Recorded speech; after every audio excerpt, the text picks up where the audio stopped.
各位弟兄姐妹，大家早安，大家平安。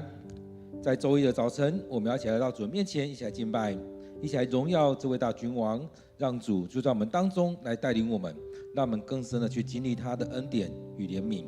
我们一起来敬拜，透过这首诗歌，我们一起来敬拜，荣耀大君王。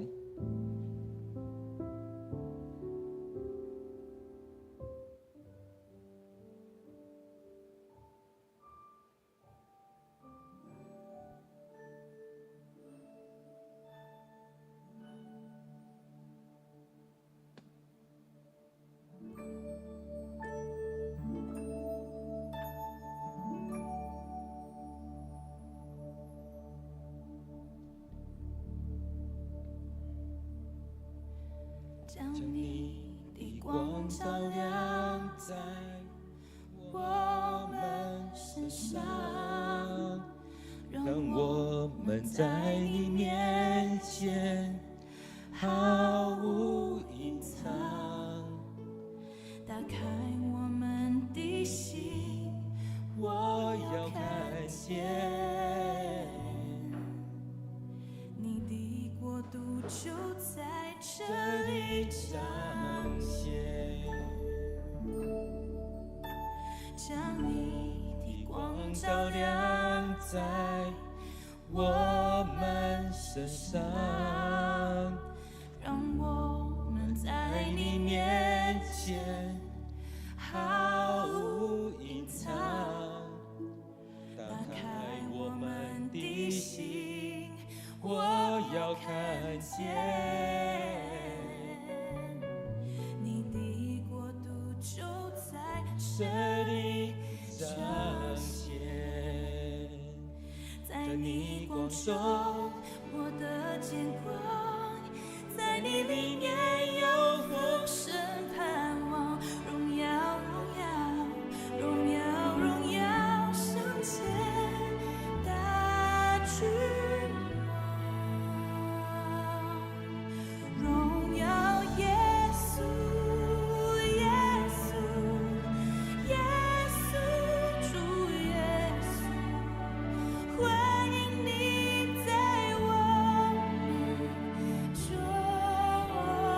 间，荣耀耶稣耶稣耶稣主耶稣，你是配得荣耀大君王。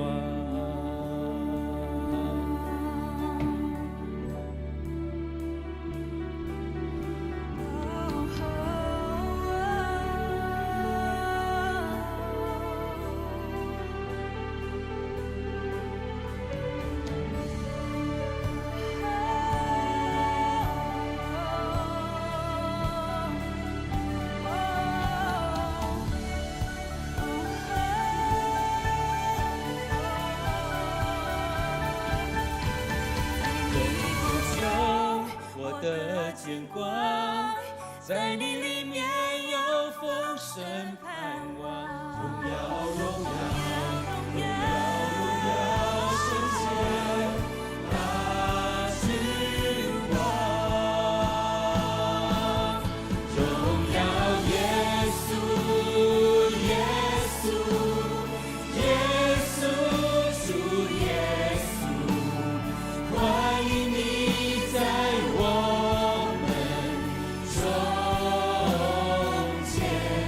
荣耀耶稣，耶稣，耶稣，主耶稣，你是配得荣耀大君王。荣耀，荣耀。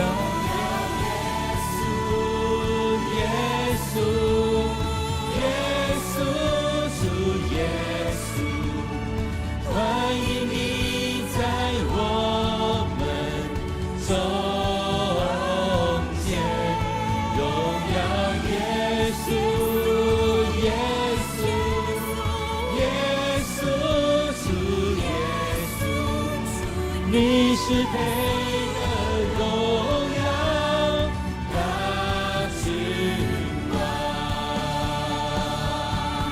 荣耀耶稣，耶稣，耶稣，主耶稣，欢迎你在我们中间，荣耀耶稣。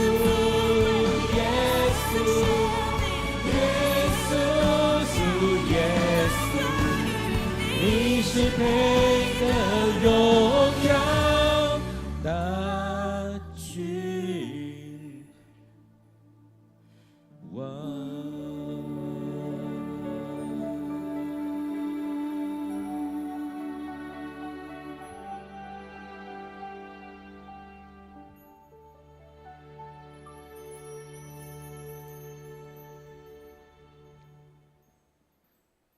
主，我们感谢你。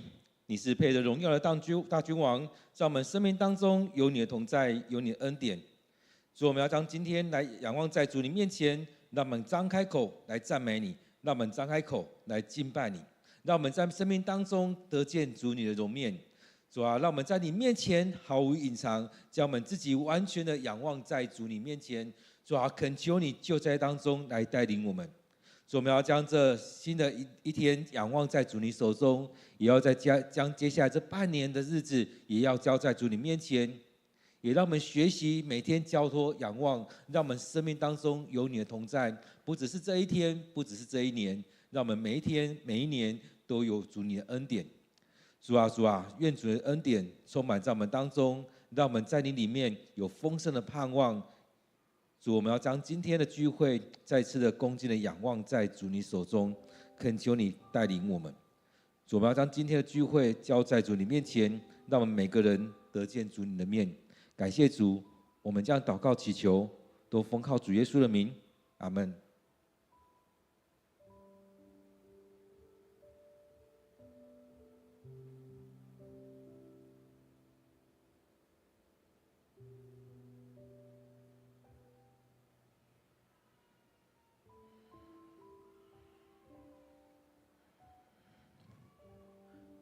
今天7月1日，感謝主的恩典，讓我們繼續來讀他的話語。今天要讀的經文在列王記下第6章第1節到第14節。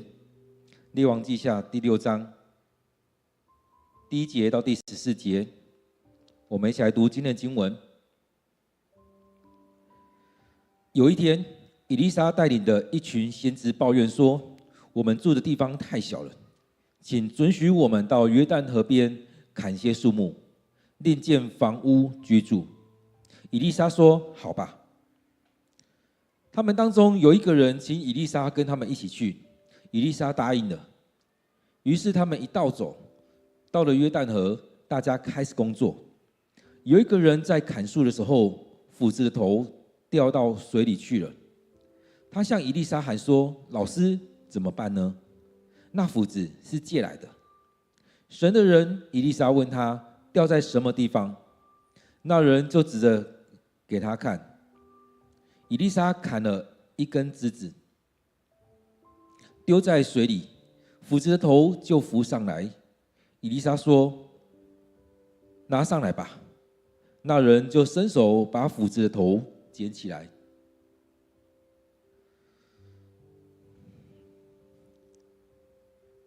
敘利亞王跟以色列人打仗，他跟臣僕商議，选了一个地方扎营。神的人以利沙送信给以色列王，警告他不要到那附近去，因为叙利亚人埋伏在那里。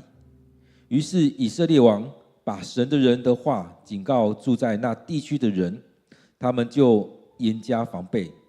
同样的事发生了好几次。叙利亚王为这事很困扰，他召集臣仆，问他们：你们当中有谁向以色列王泄露了消息？其中一个说：陛下，我们都没有，是以利沙先知告诉以色列王的。他把你在卧室里私下说的那些话都告诉他了。王下令说：去查出他在哪里，我要捉拿他。有人告诉王，以利沙在多坦，王就派出一大队人马和马车到那里。他们在晚上到达，立刻包围那城。我们今天的经文在列王记下第6章第1节到第4节，让我们用一些时间来读今天的经文，来默想，来领受今天的经文。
大家平安。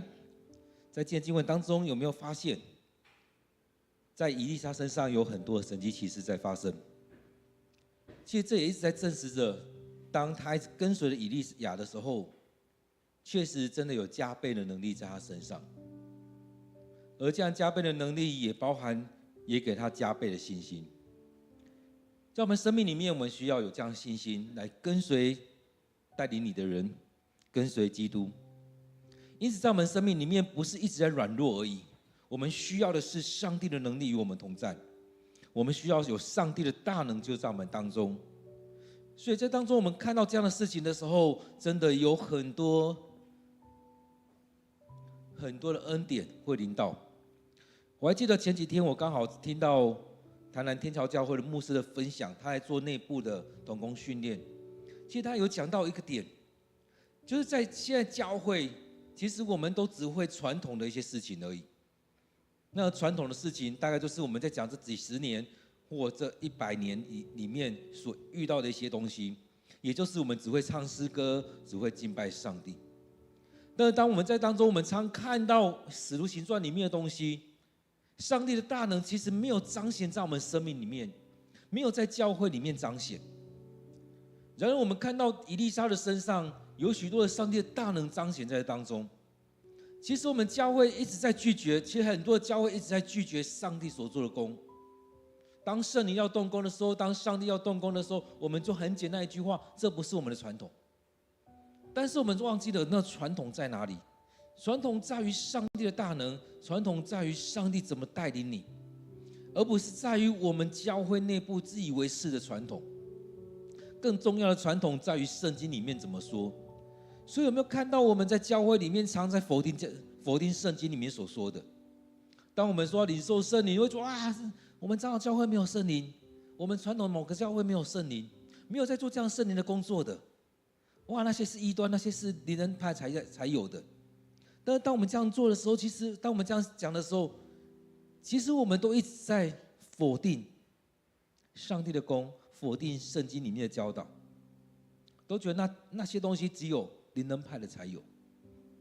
但是我们有没有看到，当我们在读圣经的时候，在使徒行传，在新约里面，不管是福音书开始的，一直到后面的书信，甚至我们在说的，在旧约里面，不管是撒母耳记、列王记，里面都有很多上帝所做的工，都有上帝的大能。所以当我们在看以利沙的时候，特别在他身上所记载的非常多上帝的大能的彰显。所以在今天的经文里面，我们看到这两个故事当中，这两个记载里面都是上帝大能的彰显，是不同面向的，但是我们都看到上帝的大能在当中。而在当中我们可以看到，因着上帝的大能，这些先知或这些学徒们继续的跟着他。我们一起来看今天的经文。当我们在看这些的时候，都会一直看到说他讲有一天，这些事情就这样发生。其实在当中这样的有一天或一天，其实看到说，其实以利沙的事情记载不完，只是在这当中取了几件事情记载在这当中。所以在这当中我们可以看到，是不是会有这样领受？他到底在他身上有多少上帝的彰显，上帝大能的彰显？在那穷寡妇身上，在那个富有的寡妇身上，在乃縵的身上，接下来这些也是一样。其实我们可以看到有很多上帝大能的彰显。当我们在看乃縵的时候，他没有看到以利沙，但是因着以利沙的一句话，当他愿意了，那仆人跟乃縵说，如果以利沙叫你去做很难的事情，你一定会去做，但这么简单的事情你不做吗？确实我们在身上常是如此，我们都觉得我们要去做很难的事情，这样才是上帝的大能彰显。但是我们没有想到，上帝的大能也在那很微小的事情当中。所以都说我们需要回来，在很简单的事情当中来顺服。所以让我们看到圣经里面讲到说，我们有没有可能在小事上忠心？我们都要寻求大事，但是我们有没有可能在小事上忠心？所以在这边讲到说，有一天以利沙带领的一群先知，也就是说他牧养的人，他所牧养的同工，这些先知可以看作是他的同工，他所栽培的同工，而这些同工依然会抱怨，依然会抱怨。其实很多时候我们看到同工在抱怨，有时候我们会难过，会很难过。在我们生命当中，怎么一直充满着抱怨？抱怨这个，抱怨那个。当然，在今天的世界里面，我可以看到，确实他们遇到一些困难，所以他们需要跟以利沙说我们所遇到的困难。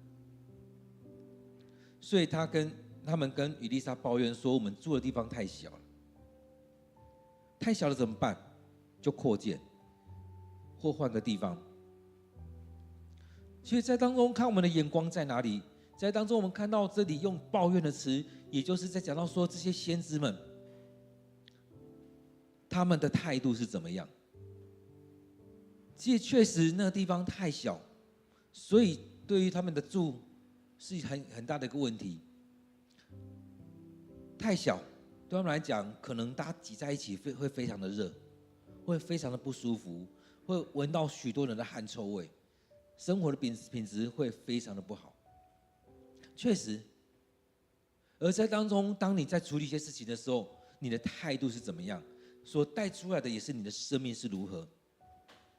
其实之前还记得吗？之前牧师有花了很多时间，好几次讲到说我们嘴巴所说出来的，从你嘴巴所说出来就可以看到你的生命的景况。所以我们可以看到一个人他所讲的方式，其实我之前也好几次在讲，透过一个人所讲的，就知道他是不是你的同工。同样一件事情在发生，你的同工会很努力的想一些方法来帮你来处理这些。但是有一些好像是你的同工的人，当他讲的话，可能是在跟你靠谁，可能是在跟你埋怨，可能是在跟你捅刀。所以这当中，你从他的言语当中，你就可以知道这个人是不是同工，这个人可不可以同工。所以在我们教会同工里面也是一样，有些人你就可以听到他里面他怎么讲话。有些人他极尽所能的在修饰，但是你依然还可以听得出来，他的生命，他带了许多恶意，但是他是要隐藏他的恶意。有些人在讲的时候，你会发现，或许他没有什么恶意，但他的生命还没有起色。所以在当中，我们看到就像这些先知一样，很多的抱怨。所以在我们在当中的时候，是不是如此？当你来到礼拜堂的时候，坐在椅子上，有些人就觉得很不舒服这边我画面看不到，这边痛那边痛，旁边怎么样？那边有没有啊？这个人唱歌只很冷，你会发现都是抱怨。在当中，或许你会觉得很不舒服，是不是可以用其他的方式，跟旁边人讲，或跟同工讲？或去想一些有建设性的，我们怎么样来改善这一些？所以这两种的讲法会完全不同哦，说话的方式跟说话的内容会很不一样。所以当中感谢主，我听到有一些同工在讲，遇到一些问题的时候，他会开始思考，在处理一些事情的时候，我们有没有一些建设性的处理方式？我们怎么样来处理会更好，让人跟人之间的关系会更好，让整个事情会更好。甚至在当中怎么样去栽培牧养我们的同工，而不是只陷入在那个埋怨当中。所以有很多人在面对事情就很多的抱怨，很多人埋怨，然后在这过程当中也让很多人跌倒，而在这当中发现整个事情就不能动了，整个事情就做不起来，因为他只是在抱怨，这样抱怨的人，他看到什么事情都会抱怨。因此在当中我们看到这些先知的生命也是一样，虽然他们是跟着以利沙，不管他跟着以利亚、以利沙，跟着什么样的大先知，他的生命不愿意改变，不愿意调整，没有被调整起来，生命就会陷入在那个境况里面。所以他说我们住的地方太小。其实虽然他们讲的这句话，其实我会觉得很中性，因为他们感觉就是这样子，我们住的地方太小。一样这句话，你的用的语气、用的表情、用的姿态完全不一样的时候，会带出来很不一样的效果。所以你可以去想一下，同样这句话，用很诚恳的说：“以利沙，我们的地方太小了，我们遇到这样的事情，是不是可以这样子，怎么样来处理？”同样这句话，你也可以这地方怎么那么小啊？我们怎么住啊？有没有感觉？我相信你也可以想出来很多讲话的方式，但是你要怎么去讲？我相信这些人这边讲到说是抱怨，所以那种讲出来的话应该会不是很好听。我们住的地方太小了，其实那种很有情绪的在当中。所以有没有看到，其实在教会里面有很多这样的事情在发生，其实一件小事，但是你怎么讲？你怎么讲？也有些人虽然一件小事，但是他会用各种可以戳别人的方式，去伤害别人的方式去讲这件事情。所以我们看到这群先知，他这边特别讲到说，一群先知，他所带领的一群先知抱怨，其实这是很大的事情呢。如果是这样的话，在以利沙他身边的这一群先知在抱怨，如果在教会当中，牧师身边的长子来抱怨，这是不是一个很大的事情？其实这是一个小事啊，其实很好，很快就解决了。但是如果一群人来抱怨，就会变成大事，而这样的大事是一个很大的伤害。所以这让我们还会来思想，我们怎么样去面对这一些。其实很多事情，我们回到上帝面前来，我们用我们的信仰的角度来看，其实也不用用到信仰，用我们一般人在处理方式。现在一直在讲说正面思考，正面思考。你有没有正面思考？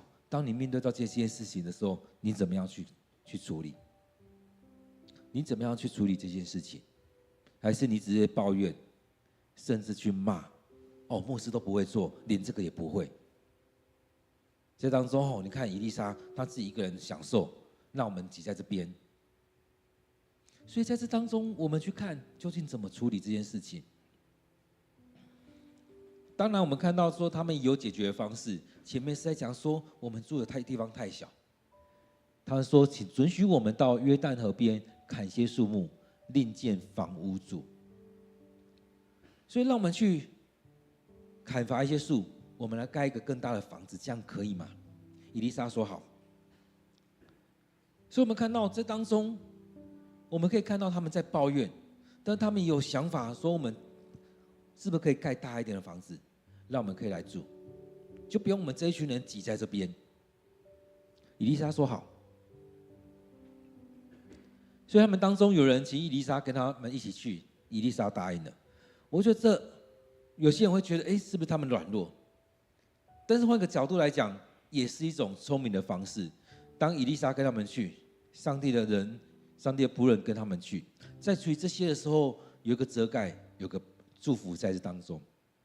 所以以利沙跟他们去了，而在当中，他们也一起走到了约旦河，大家开始工作，开始去砍伐这些树木，准备要盖房子。当然我相信可能当中有些人可能是木匠等等，他们可能懂得怎么样盖房子，怎么样来锯这些树。然而在当中多多少少，其实这也是一种状况。在砍树的时候，斧头掉到水里面去了。所以在工作的时候，有时候就会有这样职业伤害。在处理的时候，东西坏掉了，就像有些人在弄机器的时候，手被嘎到了。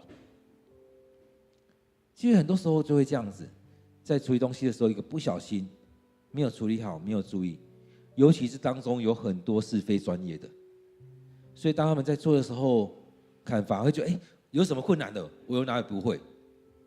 所以斧头去砍树的时候，会出现几个问题，一个是这边发生了，斧头的那一个头，金属那个头掉了；另外是我们施力不当，身体会受伤，会拉伤，会扭到。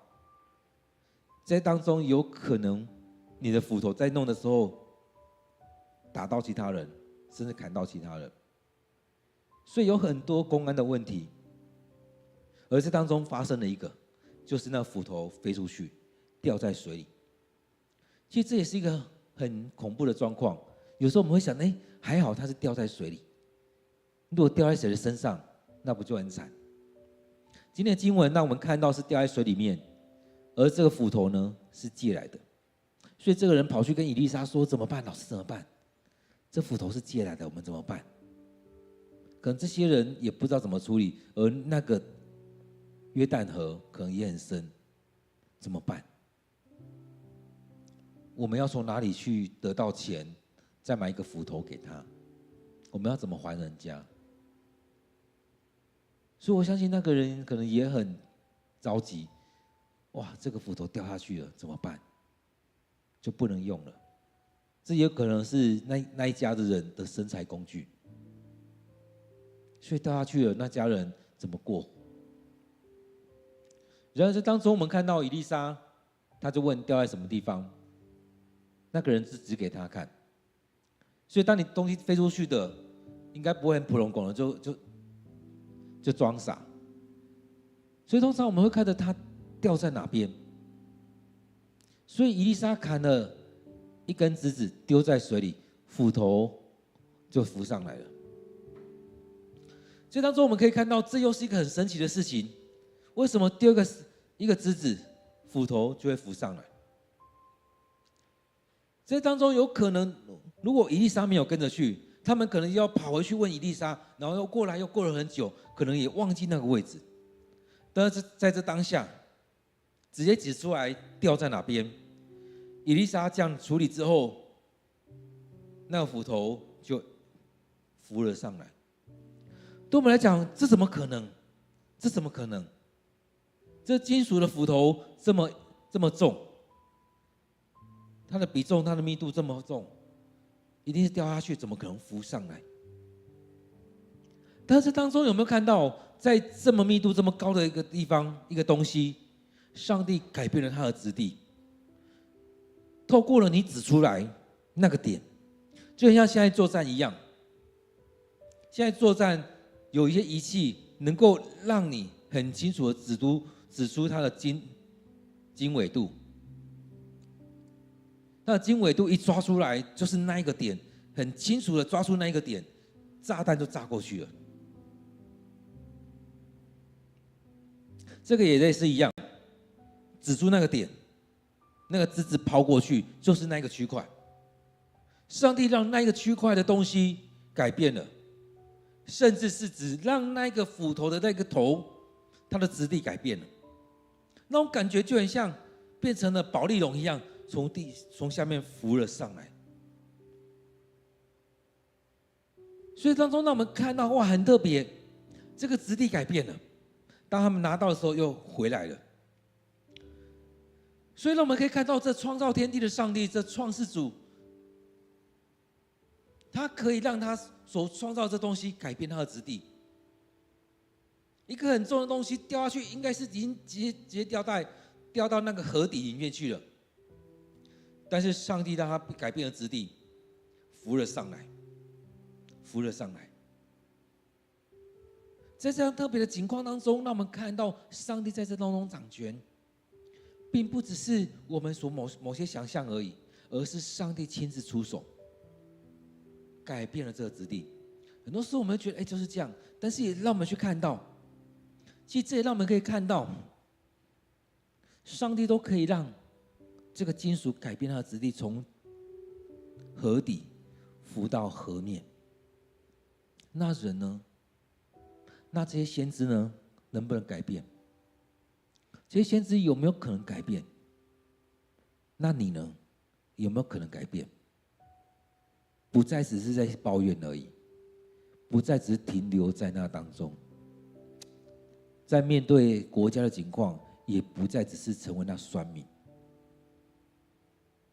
听到上帝的话语，去明白上帝要做什么，让上帝来改变你。所以各位弟兄姐妹很重要，让上帝来改变你，这样是可以改变的。斧头都可以从水底浮了上来，所以当他浮上来的时候，他们都看到了，哇，又来有一些神迹，这果然是神的人。所以在这当中提到说，以利沙就跟他讲，拿上来吧。那人就伸手把斧子的头捡起来。我想他应该会这样做，就去把它捡起来，不然他可能要去赔偿这个东西。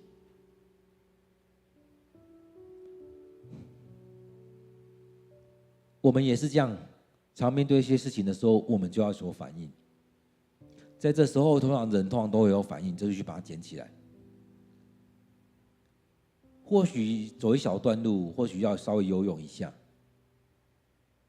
那不管怎样，总比在要潜水潜到河里面，潜下去可能就死在那边了。所以总比潜水进去找，不知道从哪边去找到那个斧头。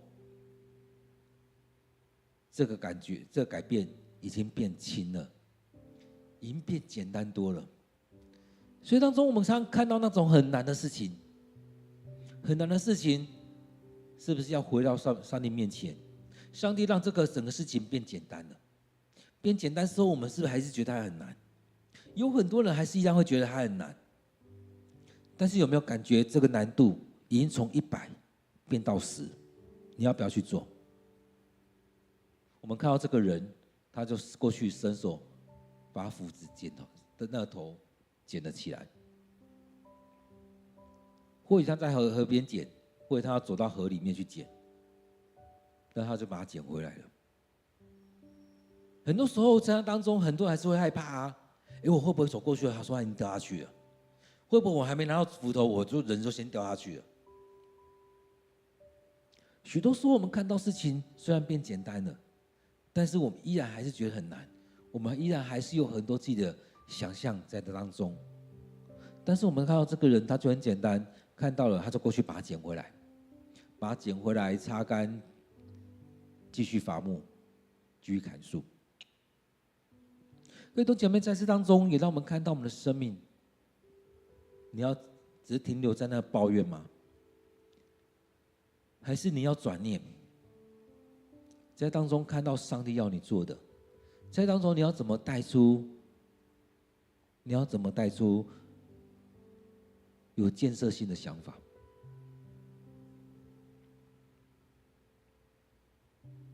而在当中我们也看到了这个斧头，这个头是金属的，它这样改变了，从水底浮了上来。上帝可以让它改变。有没有相信上帝可以让一个人改变？有没有相信上帝能够让你改变？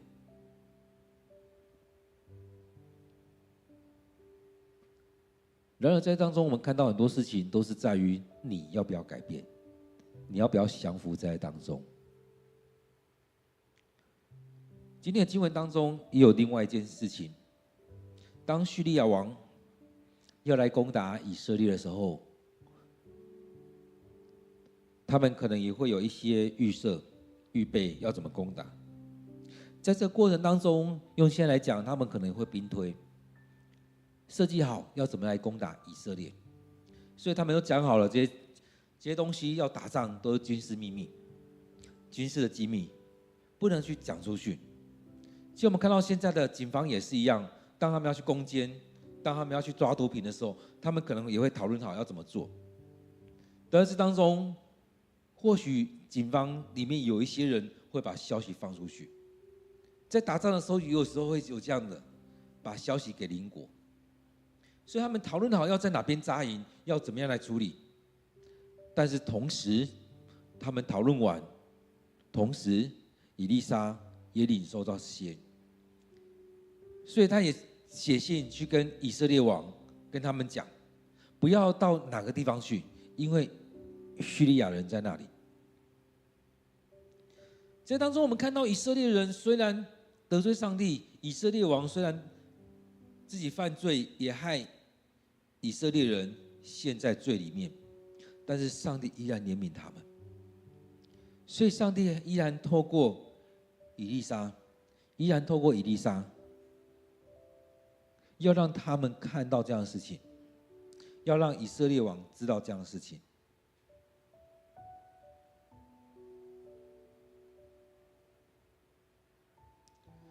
所以当中我们可以看到事情在这样发生，上帝让以利沙领受了，也去跟王讲，让王有预备。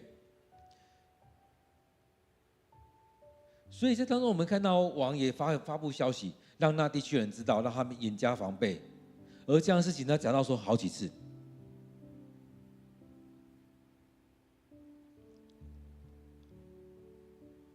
很多时候我们都会觉得一次是巧合，但是发生了2次、3次、4次、5次，他们换了好几个地方要去扎营，但是这样消息又很快又传出去了。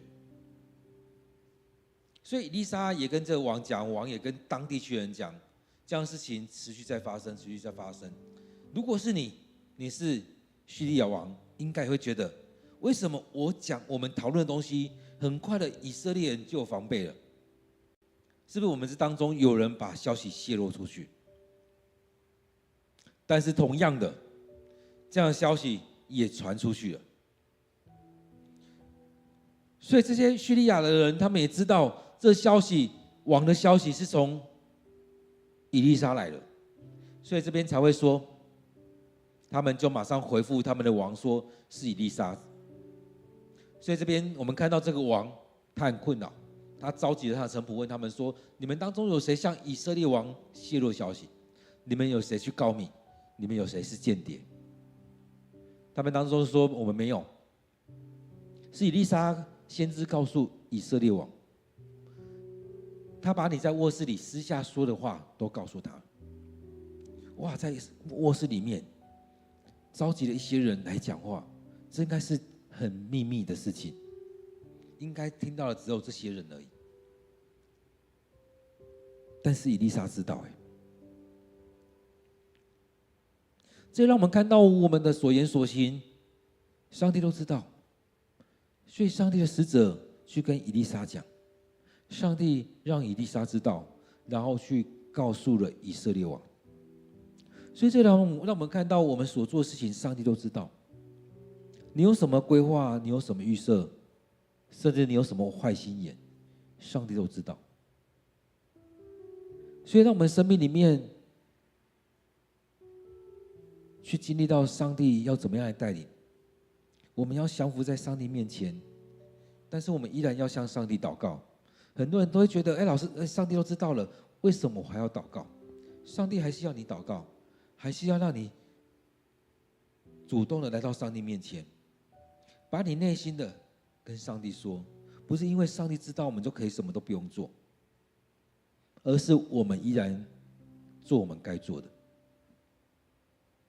所以这边我们看到这样的事情在发生，上帝都知道，也透过以利沙去告诉以色列王，让这个国家有防备。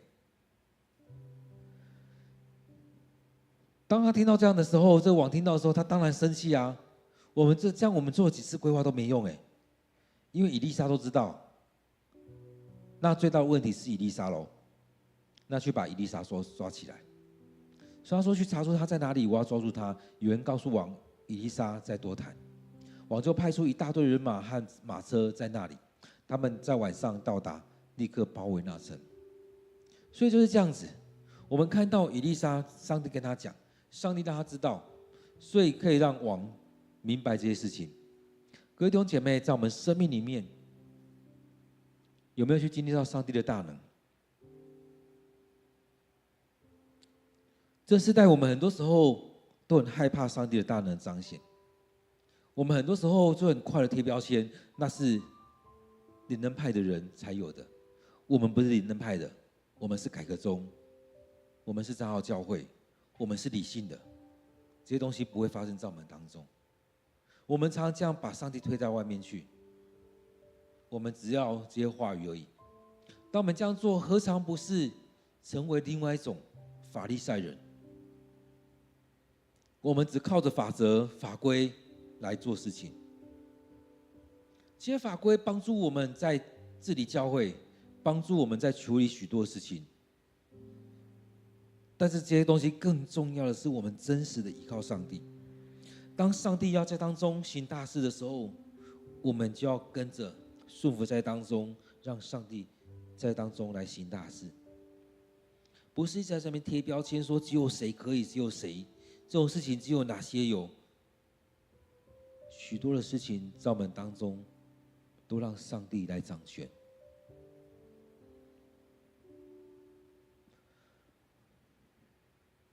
所以在这样两件事情，斧头的事件，叙利亚要攻打以色列的事件，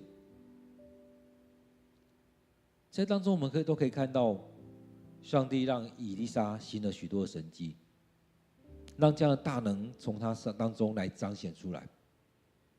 在当中我们看到这些先知群，当然更愿意跟随他，因为在这所有事情当中，看到上帝与他同在，更加确信这就是上帝的仆人，上帝所拣选的。各位弟兄姐妹，让我们能够在当中，让我们的教会能够改变，不再只是来做的，不是只是来听讲道了，甚至只是来过个水，然后面对很多事情都会觉得无稽之谈，遇到很多东西就很多的标签，很多的理由。让我们带着渴慕的心，渴慕上帝在当中来动工，渴慕上帝要在这当中掌权，渴慕上帝的大能要彰显在我们当中。让我们渴慕上帝动工，让我们渴慕上帝的灵就运行在我们当中。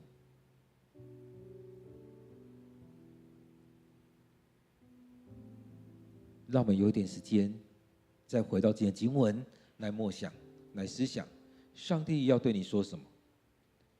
透过今天的经文，上帝要让我们怎么样来跟随他？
主，我们感谢你的恩典，让我们参与在当中。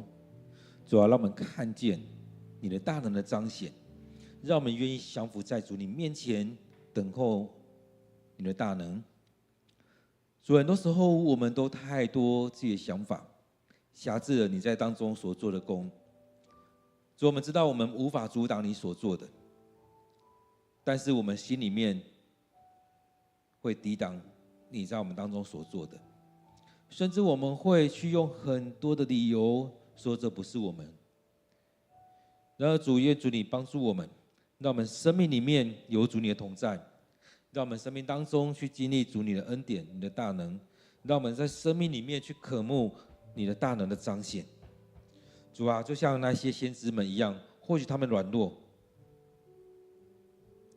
但是他们渴望他们的师父跟他们在一起，他们渴望以利沙的同在，也让我们在当中也渴望主你的大能彰显在当中，让我们渴望主你与我们同在。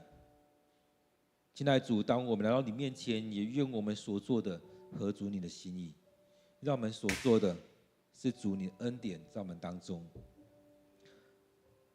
主啊，在当中我们看到你透过以利沙所做的，真的是大大的祝福在这当中。主，让我们在当中所领受的，也愿主你赐福。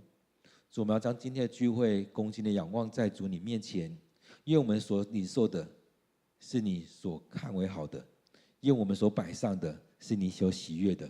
感谢主，我们将祷告祈求的奉靠主耶稣的名，阿们。